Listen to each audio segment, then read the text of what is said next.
The first gunshot shattered the window of the general store just as Irene Sawyer finished loading supplies into his wagon, and he knew immediately that someone was going to die before sundown in Manassas, Colorado. It was late spring in 1881, and the small town had been relatively quiet for months, which always made Irene nervous because quiet never lasted in the San Luis Valley. He was a tall man of 28 years with sun-darkened skin and hands calloused from hard work. His ranch sat 10 miles north of town, a modest spread of cattle and horses that kept him busy from dawn until dusk. Most folks called him a loner, and they were right. After his father died 3 years ago and his mother passed the following winter, Irene had kept to himself, finding companionship in the work and the silence of the mountains. The second shot came quickly, followed by shouting. Irene dropped behind his wagon, his hand instinctively moving to the revolver at his hip. Through the wagon wheels, he could see people scrambling for cover. A woman's scream pierced the air, different from the general panic, more desperate and raw. "Please, somebody help me." Irene peered around the wagon's edge. A young woman in a torn blue dress was running down the main street, her dark blonde hair loose and wild around her shoulders. Behind her, 2 men on horseback were gaining ground, their guns drawn. The taller one fired again, the bullet kicking up dust near the woman's feet. Without thinking, Irene stood and fired twice into the air. The sharp cracks made both riders pull up short. "That's enough," he called out, his voice steady despite the hammering of his heart. "Whatever business you have, you will settle it without gunfire in the middle of town." The taller rider was a lean man with a scar running down his left cheek. He turned his horse toward Irene with deliberate slowness. "This is not your concern, Cowboy. That woman is property of Henry Blackthorne, and we are taking her back to Kansas." "I see a free woman running for her life," Irene said. "I do not see anyone's property." The woman had stopped running and was pressed against the wall of the church, her chest heaving. Even from this distance, Irene could see the bruises on her arms and the terror in her eyes. She could not have been more than 23 or 24 years old. The second rider spoke up, his voice thick with menace. "You do not want to make this your fight." "Seems like I already have," Irene replied. He did not lower his gun. Around them, townspeople watched from windows and doorways, but no one else stepped forward. The sheriff was 3 counties away helping with a manhunt, and his deputy was barely 20 and had never faced down armed men. The scared rider studied Irene for a long moment, then looked at the woman. "You think one cowboy can protect you, Willa? Henry will send more men.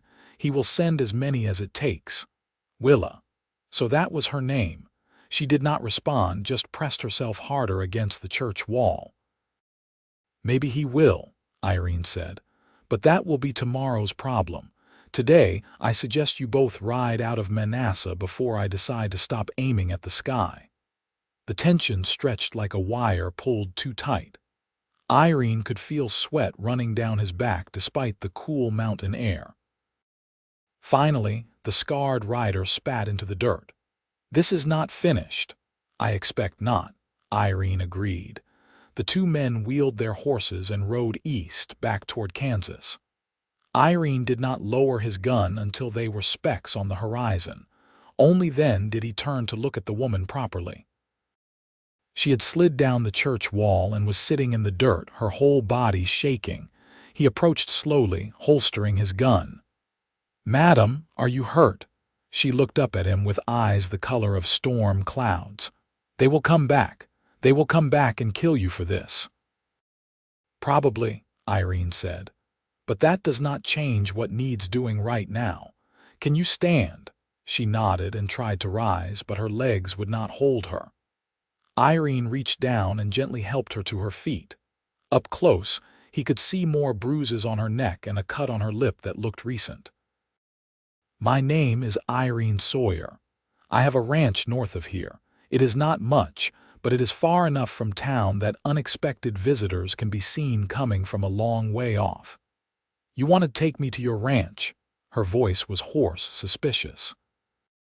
I want to offer you a safe place until we figure out what comes next, he clarified. But the choice is yours. I can take you to the boarding house instead, though I suspect those men will check there first when they do come back. She studied his face for a long moment, searching for something. Why would you help me?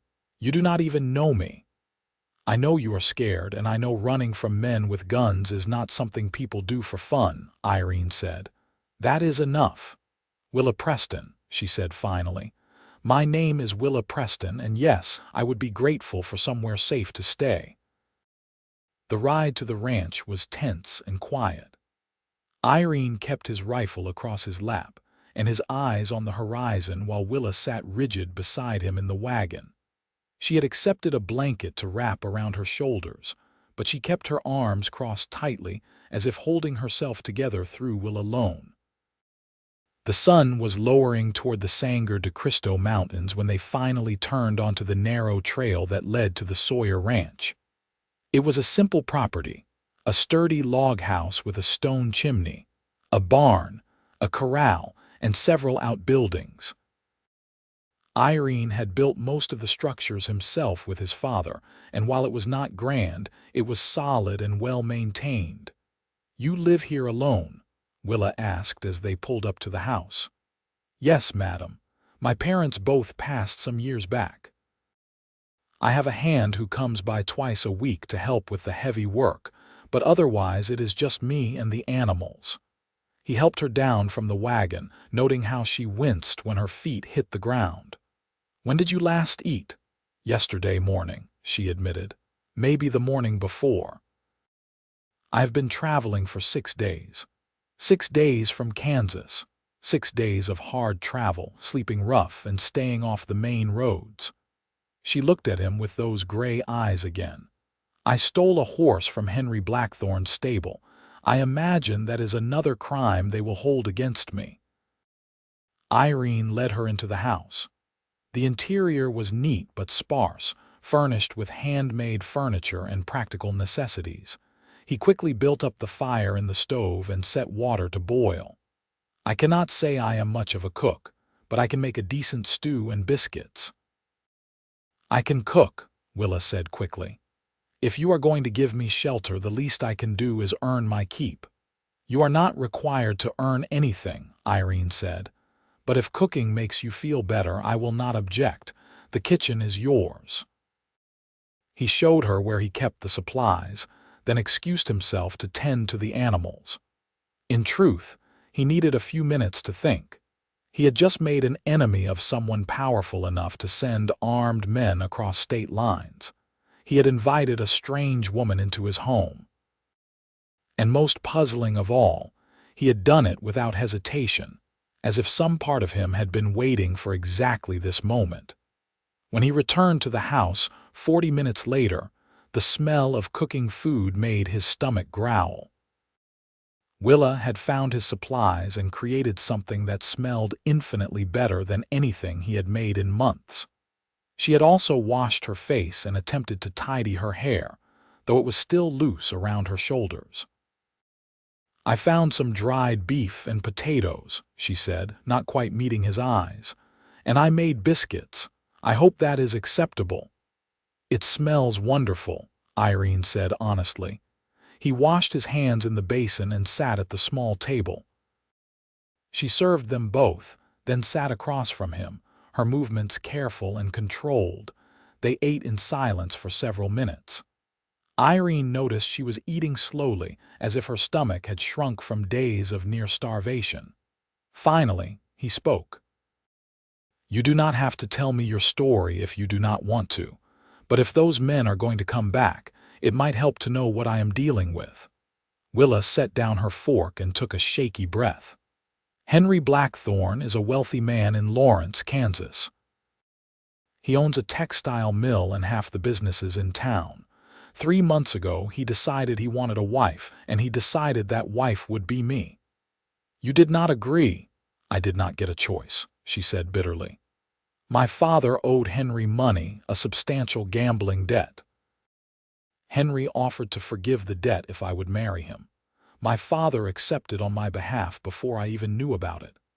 Irene felt anger rising in his chest. You said no, I take it. I said no. I said I would not marry a man 30 years my senior who I barely knew. Henry was not pleased. She touched the fading bruise on her neck. He told me I would learn obedience. My father locked me in my room and said I was being ungrateful and foolish. For 2 months, they kept me locked up, only letting me out for supervised visits with Henry to plan our wedding. How did you escape? The maid who brought my meals had a kind heart. She left my door unlocked one night and looked the other way when I took money from my father's desk and a horse from Henry's stable. I have been running ever since. Willa looked down at her hands. I know I am a thief now. I know I broke a contract my father made, but I could not marry that man. I could not let him own me. You are not a thief, Irene said firmly. You are a person exercising your right to choose your own life. No one has the right to sell another human being into marriage, debt or no debt. The law might see it differently. Then the law is wrong. Something in Willa's expression softened slightly. You are an unusual man, Irene Sawyer, so I have been told. He stood and began clearing the dishes. There is a small room off the back of the house. My mother used it for sewing. It has a good lock on the door and a window that faces the mountains. You can stay there for as long as you need. How long do you think that will be? Irene considered the question seriously. Those men know you came to Manasseh, so they will report back to this Henry Blackthorne. He will likely send more men, maybe hire professionals if he is as wealthy as you say. But he does not know where you are exactly, and this ranch is not easy to find unless you know what you are looking for. So I am trapped here. You are safe here, he corrected. There is a difference. That night, after Irene showed Willa to her room and made sure she had everything she needed, he sat on his porch with his rifle and watched the stars emerge over the mountains. The spring air was cold and clean, carrying the scent of pine and snowmelt.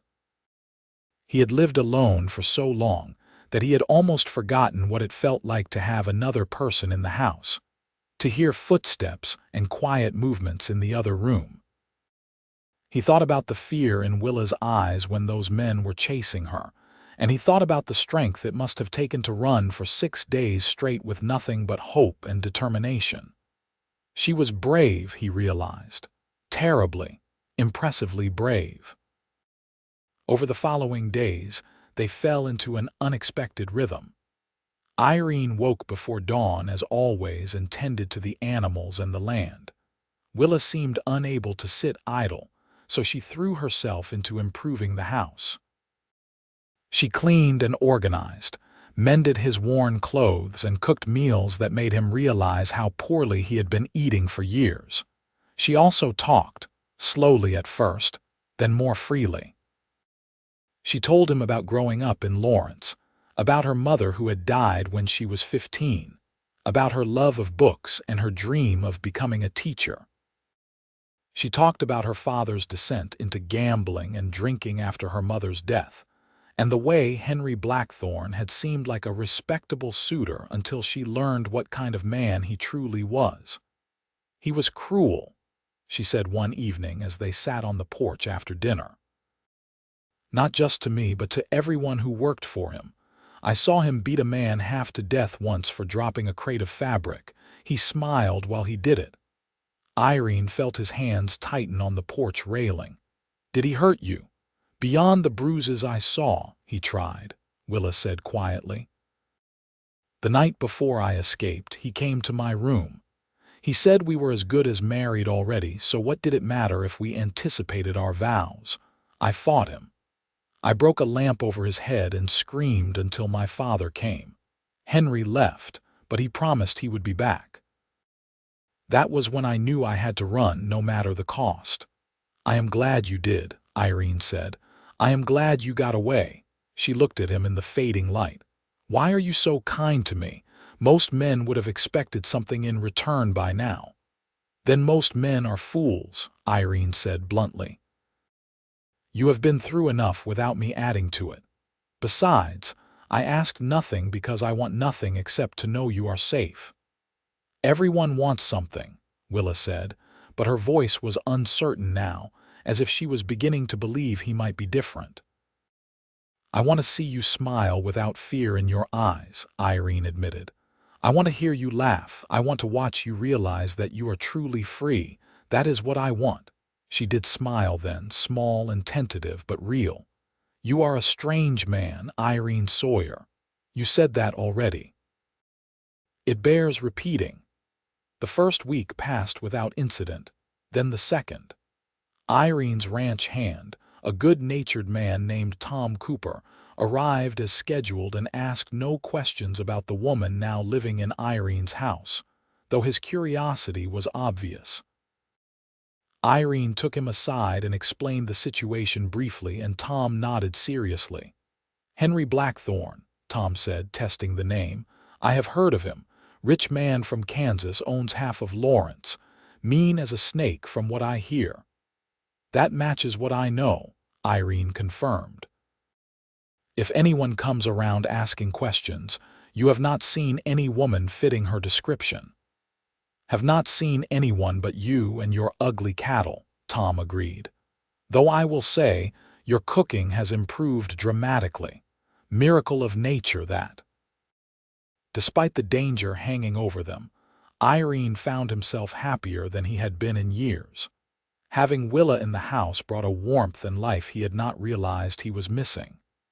She sang while she worked, old songs and new ones, and the sound filled the empty spaces that had grown too familiar.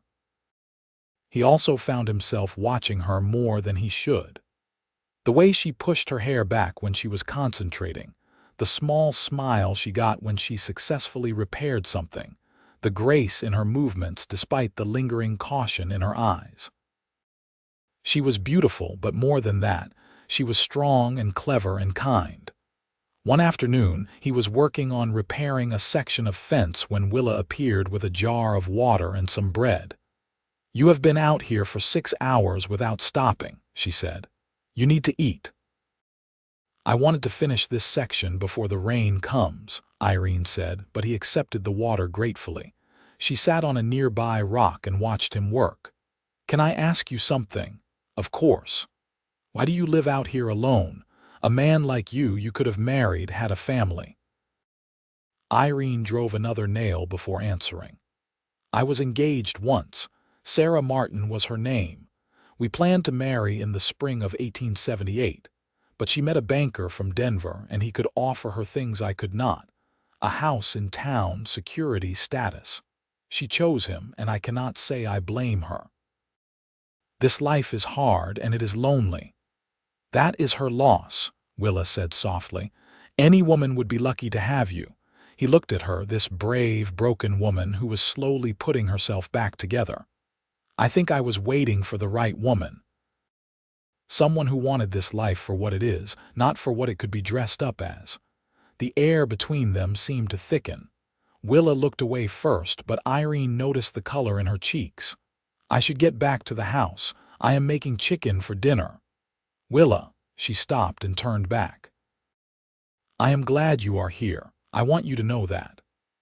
"I am glad too," she said, and then she was gone, walking back toward the house with quick steps. That night, Irene lay in bed and admitted to himself what had been growing for weeks. He was falling in love with Willa Preston. It was foolish and complicated and possibly dangerous for both of them, but it was true nonetheless. She had come into his life like a storm, and now he could not imagine the quiet without her. The trouble came 3 weeks after Willa's arrival. Irene was in the barn when he heard the thunder of approaching horses. He grabbed his rifle and ran outside to see 5 riders coming up the trail. They were not the same men from town. These were harder, professional gunmen by the look of them. "Willa, get inside and lock the doors," Irene called. She was hanging laundry but moved immediately, gathering the clothes and running for the house. The riders stopped 50 feet from the house. The man in front was older, maybe 50, with cold blue eyes and a marshal's badge on his chest. But something about the badge looked wrong, too shiny and new. "Irene Sawyer," the man called. "That is my name. I am Marshal Clark. I have a warrant for the arrest of Willa Preston, wanted for theft and breach of contract in Lawrence, Kansas. I have reason to believe she is on this property." "I do not see any woman here," Irene said calmly, though his heart was racing. Marshal Clark smiled without humor. "Do not play games with me, boy. We tracked her to Manassas, and you were the one who stopped my colleagues from bringing her in peacefully. So we can do this easy or we can do it hard. Your choice. I choose you turning around and riding off my property. That is not one of your options." Clark signaled, and 2 of his men dismounted. "We are going to search your house. You can cooperate or we can move you out of the way." Irene raised his rifle. "You will not set foot inside my house. You are willing to die for a woman you have known for 3 weeks. I am willing to die to stop men from dragging a terrified woman back to a man who wants to own her," Irene corrected. "There is a difference." The standoff stretched. Irene was a good shot, but there were 5 of them and 1 of him. If it came to gunfire, he would not survive. But neither would he let them take Willa without a fight. Then the house door opened and Willa stepped out onto the porch. "Stop. Please stop." "Willa, get back inside," Irene said urgently. "No." She walked down the steps, her chin raised. "I will not let you die for me, Irene. I will go with them." "The woman sees sense," Clark said with satisfaction. "I am not going quietly, though," Willa continued. "I want to speak to a real judge, not whatever Henry Blackthorne has paid you to be. I want a fair hearing in a Colorado court, not Kansas." Clark's expression darkened. "You are wanted in Kansas. That is where you will be tried." "Then you will have to shoot me," Willa said simply. "Because I will not go willingly, and I will fight and scream every step of the way. Every town we pass through, I will tell everyone who will listen about Henry Blackthorne and what he tried to do to me. Is that what Henry wants? A spectacle? Henry wants you back one way or another." "Then Henry can come get me himself," Willa shot back. "If I am so important to him, let him face me without hired guns and fake badges. Because that badge you are wearing, Marshal Clark. I grew up around lawmen. My uncle was a real marshal. That badge is too new, too clean." "You bought it from a jeweler, did you not?" Clark's hand moved toward his gun, but Irene was faster. The crack of the rifle was deafening, and the bullet kicked up dirt directly in front of Clark's horse, making it rear. The other men reached for their weapons, but Irene had already chambered another round. "The lady has made her position clear," Irene said. "Now I am going to make mine clear. This is Colorado. You have no jurisdiction here. If Henry Blackthorne wants to pursue a legal case, he can go through proper channels. But you and your fake badge are going to leave my property right now, or I will shoot you for trespassing." "You are a dead man, Sawyer," Clark snarled. "Maybe," Irene agreed, "but not today." The 5 men exchanged looks, and for a moment, Irene thought it would end in bloodshed. Then Clark spat and wheeled his horse. "Henry pays for results. We will be back." They rode off, and Irene did not lower his rifle until they were out of sight. Only then did he turn to Willa, who was standing very still on the porch steps. "You should not have come out," he said. "You were going to get yourself killed. That was my choice to make, and it was mine to stop you." She looked shaken but determined. "He will send more men, Irene." "Worse men. I should leave. I should run again before you get hurt." "You are not running," Irene said firmly. He walked up to her, close enough to see the tears threatening to spill from her gray eyes. "Do you hear me, Willa Preston? You are not running anymore. We are going to figure this out together. "Why?" she whispered. "Why do you care so much?" "Because I love you," Irene said, the words escaping before he could stop them. "I know it is too soon and too complicated, and you have every reason to mistrust any man right now, but it is the truth. I love you, and I will not let them take you." Willa stared at him, tears now running freely down her cheeks. "You barely know me. I know you are brave and kind. I know you sing while you work and you sneak food to the barn cats even though you think I do not notice. I know you have nightmares, but you never complain. I know being near you makes me happier than I have been in years. That is enough. Irene." She said his name like a prayer. "I am so scared. I know." He gently wiped her tears away with his thumb, "But we will face it together. I promise you that." She leaned into his touch, and then suddenly she was in his arms, holding him tight. He held her back, feeling her shake, feeling the weight of everything she had been carrying alone. "I think I am falling in love with you too," she whispered against his chest. "And that terrifies me almost as much as Henry Blackthorne." "Love does not have to be terrifying," Irene said softly. "It can also be safe." They stood there for a long moment, holding each other in the afternoon sun. Then Willa pulled back and looked up at him. "What do we do now?" "Now we get help," Irene said. "We go to the actual law, not fake marshals. We make sure your side of the story is heard by someone who matters." "Who will believe me over Henry?" "We will make them believe you," Irene said with determination. "Come on. We are riding to Alamosa. The circuit judge is due there this week, and he is an honest man. I have met him before." They left within the hour, taking Irene's fastest horses and the back trails toward Alamosa. It was a hard ride, 25 miles through rough country, but they made it before nightfall. Alamosa was larger than Manassas, a proper town with a courthouse and a telegraph office. Irene went directly to the boarding house where the circuit judge was known to stay when in town. Judge Abraham Morrison was a stern man in his 60s with gray hair and sharp eyes that missed nothing. He listened to their story without interruption, occasionally making notes in a small book. When Willa finished telling her side, showing the fading bruises and describing Henry Blackthorne's attempts to force her into marriage, Judge Morrison sat back and folded his hands. "These are serious allegations, Miss Preston." "They are the truth, Your Honor," Willa said quietly. "I believe you," the judge said, and Willa nearly collapsed with relief. "I have heard of Henry Blackthorne. His reputation reaches further than he might like. But believing you and protecting you are two different matters. He has money and influence, and you are a young woman with no resources who admits to theft." "I only took what I needed to survive," Willa protested. "I understand that. But the law does not always account for circumstances, only facts." Judge Morrison turned to Irene. "You are willing to stand with her in this. It will not be easy and it may cost you dearly." "I am willing," Irene said without hesitation. The judge studied them both for a long moment.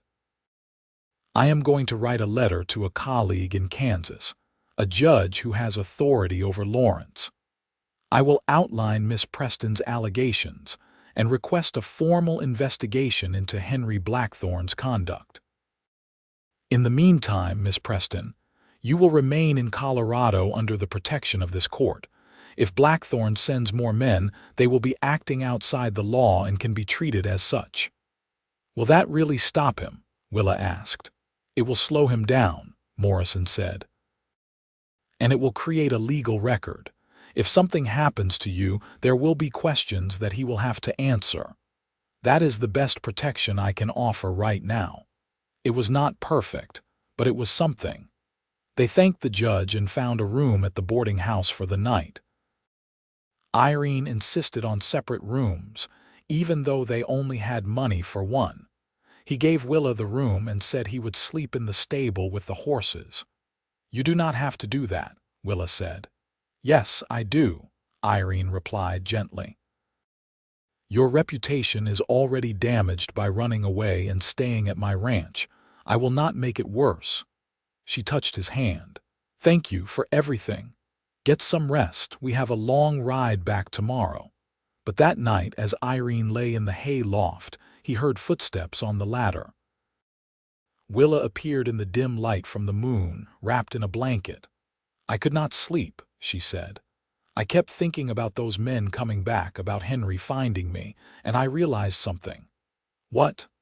"I do not want to spend whatever time I have left being scared and alone.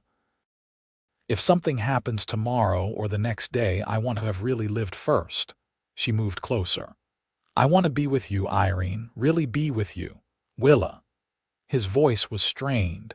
"You have been through so much. I do not want you to do something you will regret." "The only thing I would regret is not telling you how I feel." She knelt beside him in the hay. "I love you. I know it is fast and I know it is complicated, but I love you. You made me feel safe when I thought I would never feel safe again. You gave me hope. And I want to choose something for myself for once. I choose you." Irene reached up and cupped her face gently. "Are you sure?" "I have never been more sure of anything." He pulled her down into his arms and kissed her for the first time. It was gentle at first, then deeper as weeks of tension and longing finally found release. She kissed him back with equal fervor, her hands tangling in his hair. They made love slowly in the hay loft, careful and tender, and afterward, Willa cried again, but this time from relief and joy instead of fear. "I feel free," she whispered against his chest. "For the first time in months, I feel like I own myself again." "You do own yourself," Irene said, kissing her forehead. "You always have. No one can take that away, no matter what they do." They rode back to the ranch the next morning, and everything felt different now. The fear was still there, but it was balanced by something stronger. Love and commitment and the determination to build a life together no matter what came. 2 weeks later, Tom Cooper came riding up to the ranch at full gallop, his face flushed with exertion. "Irene, there is a man in town asking questions about you and a woman. Says his name is Henry Blackthorne." Irene felt his blood run cold. "He came himself. Arrived yesterday with 2 bodyguards. He has been talking to everyone, offering money for information. I came as soon as I heard." Willa had gone pale. "He is here. He actually came." "Then we face him," Irene said. "Tom, ride to Alamosa and tell Judge Morrison that Henry Blackthorne is in Manassas. We need the law here, the real law." "On it," Tom said, already turning his horse. Irene looked at Willa. "You can stay here where it is safe, or you can come with me. Either way, I am going to town to have a conversation with Henry Blackthorne." "I am coming with you," Willa said immediately. "I am done hiding from him." They rode to Manassas together, Irene with his rifle and Willa with her head held high. The town was buzzing with gossip when they arrived. Henry Blackthorne was holding court in the hotel, and half the town had found reasons to walk past and catch a glimpse of the wealthy man from Kansas. Irene and Willa walked into the hotel together, hand in hand. The lobby went quiet as they entered. Henry Blackthorne was sitting in a leather chair by the window, a glass of whiskey in his hand. He was a handsome man in his 50s with silver hair and expensive clothes. But his eyes, when they landed on Willa, were cold and possessive. "There you are, my dear," he said smoothly, standing. "You have led me on quite a chase." "I am not your dear," Willa said clearly, "and I am not going back with you." "Of course you are," Henry said, as if she had merely stated the sky was green. "We have a wedding to plan. Your father and I have an agreement." "An agreement you made without my consent," Willa countered. "I did not agree to marry you, Henry. I never will." Henry's expression darkened. "You do not have a choice, Willa. Your father's debt is legally binding. I own that debt, which means I own you." "No one owns her," Irene said, stepping forward. This is not Kansas, and your contracts mean nothing in Colorado." Henry looked at Irene with disdain. "And you must be the cowboy who has been harboring my fiancée. I could have you arrested for kidnapping." "You could try," Irene said, "but you would have to prove she did not come willingly. And I have a witness who saw her running from your men with bullets chasing her feet." "That does not sound like a willing fiancée to me." "She is a thief," Henry said. "She stole money and a valuable horse. I have every right to pursue her." "Then pursue her through legal channels," Irene said. "File charges in a Colorado court. Let a judge hear both sides." "But you will not take her by force." Henry smiled, and it was not a pleasant expression. "You think you can protect her, cowboy? I have more money than you will see in your lifetime. I have lawyers, connections, power. What do you have? A run-down ranch and a stubborn streak." "I have her love," Irene said simply. "And I have the truth. That is more than enough." For the first time, Henry looked genuinely angry. "She does not love you. She is using you to hide from her responsibilities." "Willa, darling, stop this nonsense. Come back with me and I will forgive everything. I will even forgive the injury you did to my head." "I would rather die than marry you," Willa said, her voice shaking but firm. "You are a cruel man, Henry. You hurt people for sport. I saw what you did to your workers. I will not spend my life being your next victim." "How dare you?" Henry hissed, his composure cracking. "I offered you everything. A life of comfort, status, security. And you threw it in my face for what? This nobody cowboy." "This cowboy is worth 10 of you," Willa shot back. "He treats me like a person, not a possession. He listens to me, respects me. He loves me, really loves me, not just the idea of owning me." Henry stood abruptly and his 2 bodyguards moved forward. "I have had enough of this. Willa, you are coming with me right now or I will have you dragged." "You will do no such thing," a new voice said from the doorway. Judge Morrison walked in, flanked by 2 deputies. "Henry Blackthorne, I presume?" Henry's eyes narrowed. "And who are you?" Judge Abraham Morrison, Circuit Court. "I have just received some very interesting information from a colleague in Kansas. It seems there is quite a bit of evidence of your abusive treatment of employees and associates. Several people have come forward since Miss Preston's disappearance, emboldened by her courage." "Lies," Henry said quickly. "All lies from disgruntled former employees." "Perhaps," Morrison said, "but they will be investigated thoroughly. In the meantime, Miss Preston is under the protection of this court. If you have legal claims against her, you will file them properly and present your case in court like any other citizen. You will not harass her, threaten her, or attempt to take her from Colorado by force. Is that clear?" Henry's face had gone red with fury. "You cannot do this. I have rights." "So does she," Morrison said calmly. "And in Colorado, we take those rights seriously. Now I suggest you return to Kansas and consult with your lawyers. If you have a legitimate case, the courts will hear it. But your days of bullying and intimidation are over, at least in my jurisdiction." For a moment it looked like Henry might explode. Then he seemed to gather himself, smoothing down his expensive jacket. "This is not over." "Actually, I think it is," Willa said quietly. "You wanted a wife who would obey you without question. That will never be me. Go back to Kansas, Henry. Find someone who wants what you are offering. Let me live my life." Henry stared at her for a long moment, then at Irene, then at the judge. Finally, he grabbed his hat and stalked toward the door. "You will regret this, all of you." "I doubt that," Judge Morrison said. Henry and his bodyguards left, and the tension in the room eased. Willa sagged against Irene, who held her up. "Is it really over?" she asked. "Not completely," Morrison admitted. "He could still file charges.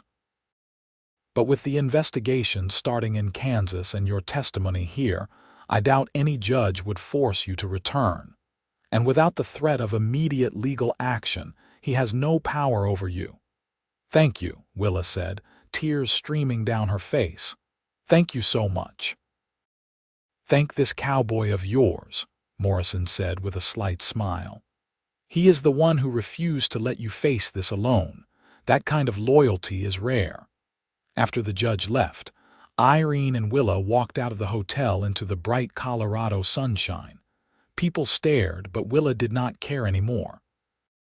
She was free, truly free, perhaps for the first time in her life. "What do we do now?" she asked.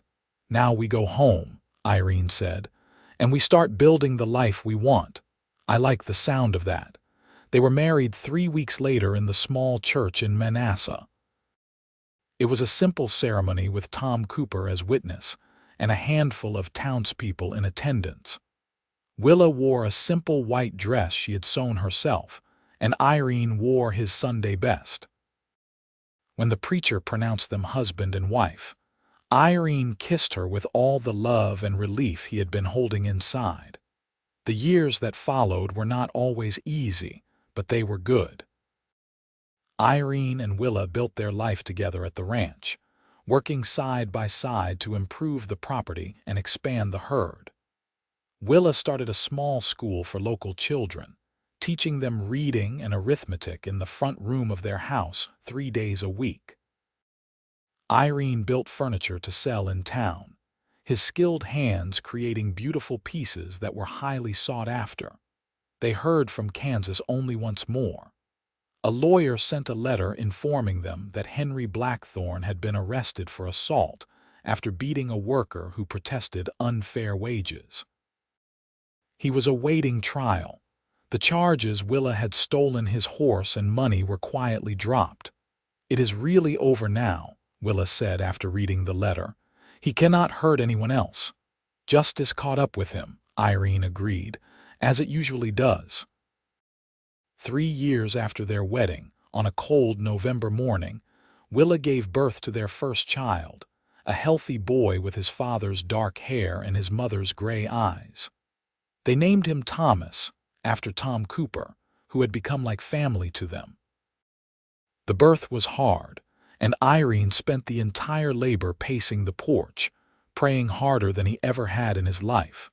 When the midwife finally let him inside, and he saw Willa holding their son, exhausted but glowing with joy, he felt his heart expand in ways he had not known were possible. "You did it," he whispered, kissing her forehead. "We did it," she corrected, placing the baby in his arms. "Look at him, Irene. Look at what we made." Thomas was followed 2 years later by a daughter they named Rose, and then 3 years after that by another son named James. The house that had once been so quiet was now filled with the chaos and laughter of children. Willa thrived as a mother, patient and loving while also maintaining her teaching. Irene was a devoted father, teaching his children to ride and work the land while also reading to them every night before bed. On their 10th wedding anniversary, Irene took Willa up to a meadow high in the mountains where wildflowers bloomed in riotous color. They had left the children with Tom for the afternoon, a rare moment of privacy. "Do you ever regret it?" Irene asked as they sat together on a blanket, watching the sun move across the sky. "Running away, coming here, all of it?" "Never," Willa said immediately. "I regret the pain my father went through when I left, though I heard he eventually got sober after Henry was arrested. But I do not regret choosing you, choosing this life. You gave me everything I did not even know I wanted. You gave me purpose," Irene said. "Before you, I was just going through the motions, existing but not really living. You showed me what life could be." "We saved each other," Willa said, leaning her head on his shoulder. "That is what I think. I needed safety and you needed someone to fight for. We both got what we needed. And now we just need each other," she said with a smile. They made love in the meadow surrounded by wildflowers and then lay together watching clouds drift by. It was peaceful and perfect, the kind of moment that felt stolen from time itself. As the years continued to pass, their children grew strong and capable. Thomas showed interest in ranching and worked alongside his father with enthusiasm. Rose inherited her mother's love of learning and talked about becoming a teacher herself someday. James was the adventurous one, always exploring and asking questions about everything. Tom Cooper remained a close friend and eventually married a widow from Alamosa named Martha. They built a house near the Sawyer Ranch, and their children grew up alongside Thomas, Rose, and James. The two families became inseparable, celebrating holidays together and helping each other through hard times. When Irene was 45 and Willa was 40, they stood on their porch one evening watching the sunset paint the mountains pink and gold. Their children were grown now, Thomas helping run the ranch, Rose teaching in Alamosa, and James working as a surveyor for the railroad. The house was quieter again, though it still carried the echoes of all the love and life that had filled it. "We did good, did we not?" Willa asked, her hair now streaked with silver but her gray eyes still as sharp and beautiful as the day Irene first saw her. "We did better than good," Irene said, his arm around her shoulders. "We built something real and lasting. We raised good children. We loved each other well. And we are still here," Willa added. "Still together, still in love." "Always will be," Irene promised. She turned to kiss him, and he kissed her back with all the devotion of their 17 years together. The fear and violence that had brought them together seemed like a distant dream now, almost unreal compared to the solid, beautiful life they had built. That night, as they lay in bed, Willa traced the lines on Irene's face, the marks of age and work and weather. "I love you more now than I did when we married," she said softly. "Is that possible, to love someone more as time goes on?" "I think that is exactly how it is supposed to work," Irene said, capturing her hand and kissing her palm. "Every year, every challenge, every moment of joy, it all adds to the love. It deepens it." "Then we must have the deepest love in all of Colorado," Willa said with a smile. "At least in the San Luis Valley," Irene agreed, making her laugh. They continued to grow old together, watching their children marry and have children of their own. Thomas married a rancher's daughter and expanded the Sawyer Ranch significantly. Rose married a fellow teacher and opened a school in Denver. James married a Ute woman he met during his surveying work, and they built a life bridging two worlds. Irene and Willa became grandparents 6 times over, and their house once again filled with the sounds of children, though now they had the luxury of handing them back at the end of the day. They took long walks in the mountains, read books together in the evening, and continued to work the ranch at a slower pace. When Irene was 63, he had a scare when his heart troubled him for several weeks. Willa nursed him back to health with fierce determination, and the doctor said it was her constant care that pulled him through. Lying in bed recovering, Irene held Willa's hand and thanked God for the day she had run into his life. "You are not allowed to leave me," Willa said, trying to sound stern but her voice breaking. "We made a deal. We grow old together, remember?" "I remember," Irene assured her.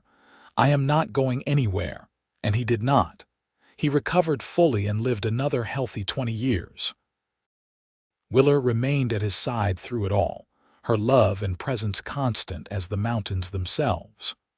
On a warm spring day in 1916, 35 years after they first met, Irene and Willa sat on their porch watching their great-grandchildren play in the yard. The world had changed so much since that day in Manassas, when a lonely cowboy had defended a fleeing woman from hired guns. Colorado was a state now, fully modernized with automobiles and electricity in the cities. But their ranch remained mostly unchanged, a pocket of the old ways. "Do you ever think about that day in town?" Irene asked, his voice raspier with age but still strong. When you came running down the street. Sometimes, Willa admitted. She was 75 now, her hair completely white but her spirit undiminished. I think about how scared I was and how brave you were. A stranger willing to risk everything for someone he did not know. I knew everything I needed to know, Irene said.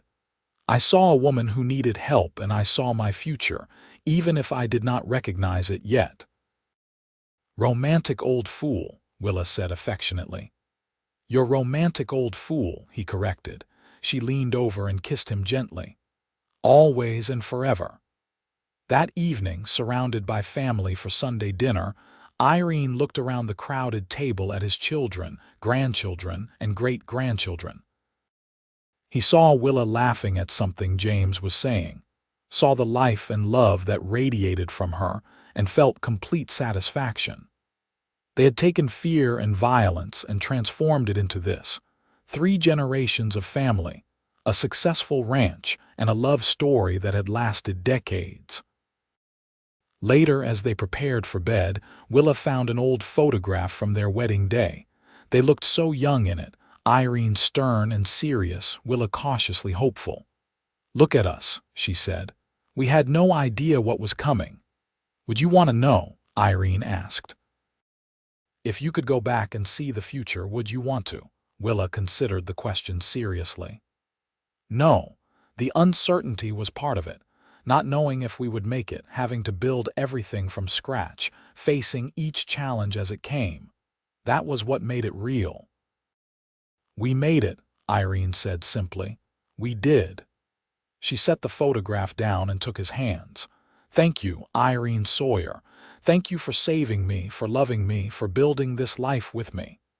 Thank you for running into my life and never leaving, he replied. They held each other as they had countless times over the past 35 years, and in that embrace was every moment they had shared, every challenge they had overcome, every joy they had celebrated. Irene Sawyer lived to be 86 years old, passing peacefully in his sleep with Willa beside him.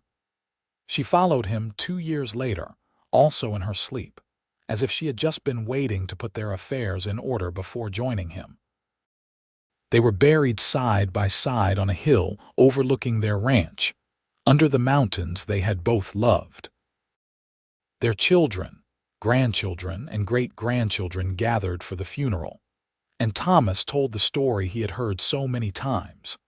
About the day a lonely cowboy had defended a fleeing woman from hired guns, about how they had fallen in love and built a legacy of courage and commitment that would last generations. They showed us what real love looks like, Thomas said, his voice thick with emotion. Not the easy kind, but the kind that chooses to stay even when it is hard, the kind that fights for each other, the kind that builds something lasting.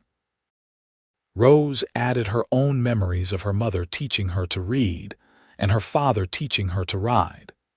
James spoke of how his parents had welcomed his wife with open arms, showing him that love transcends all boundaries.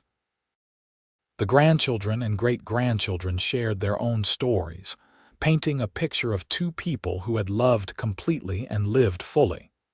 The ranch remained in the family, passed down through generations.